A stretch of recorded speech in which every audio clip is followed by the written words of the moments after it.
ডিম খেয়ে বেরোনো কেন সবাই অশুভ বলে জানো? মানে আমি জানি না কেন লাস্ট 2-3 বার যখনই আমি বোলপুরের উদ্দেশ্যে এসেছি, কোইন্সিডেন্টলি আমি না ডিম সেদ্ধ খেয়ে বেরিয়েছি। মানে সকাল থেকে আমার আর কিছু খাবার মাথায় আসে না, খেতেও ইচ্ছা করে না, দিয়ে আমি ডিম সেদ্ধ খেয়ে নিই। তা আবার আজকে খেয়েছি 2খানা। তো এটার পর আমি ফার্স্টে এসেছিলাম শিউরিতে, ইলেকট্রোভিশনে ওপোর একটা ভিডিও করার ছিল, সেটা কমপ্লিট করে নিলাম, আমার কিচ্ছু হয়নি, ঠিক আছে।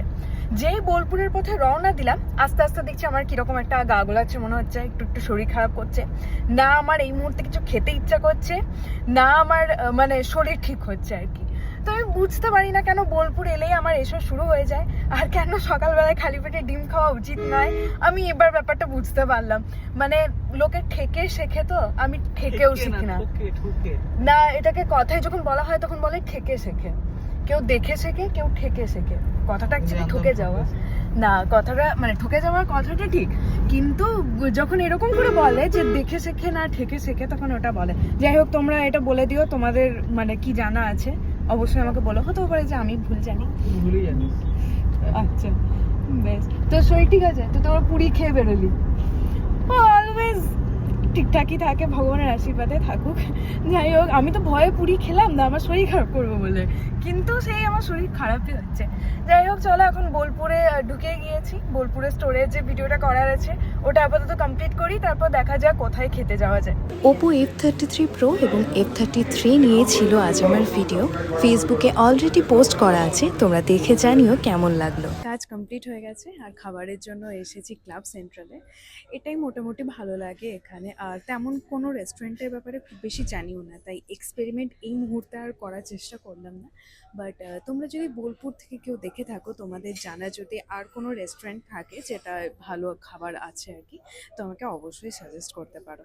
আমি এরকমভাবে মাইক নিয়ে আস্তে আস্তে কথা বলছি কারণ আমার মনে হয় যে রেস্টুরেন্টে খুব জোরে জোরে কথা না বলাটাই বেটার আর কি, কেমন একটা অস্বস্তি লাগে।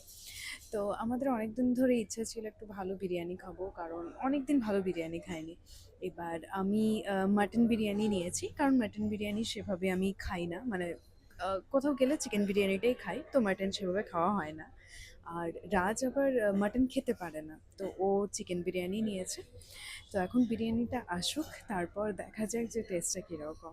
400 টাকা হিসেবে বিরিয়ানিটা কিন্তু বেশ ভালো, মানে টেস্টটাও যথেষ্ট সুন্দর, আর কোয়ান্টিটিও খুব ভালো রয়েছে। এখানে মাটনের পিসটাও বেশ বড় রয়েছে, তো অল্প খেয়েও নিলাম।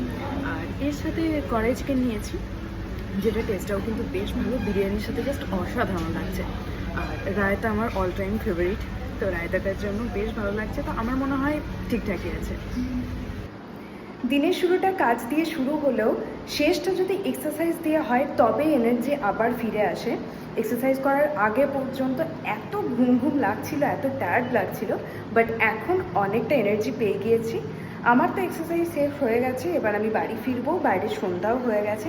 তো আজকের ভিডিওটা এখানেই এন্ড করছি, তোমাদের সাথে দেখা হবে আবার নেক্সট ব্লগে। সবাই ভালো থেকো, সুস্থ থেকো, টাটা।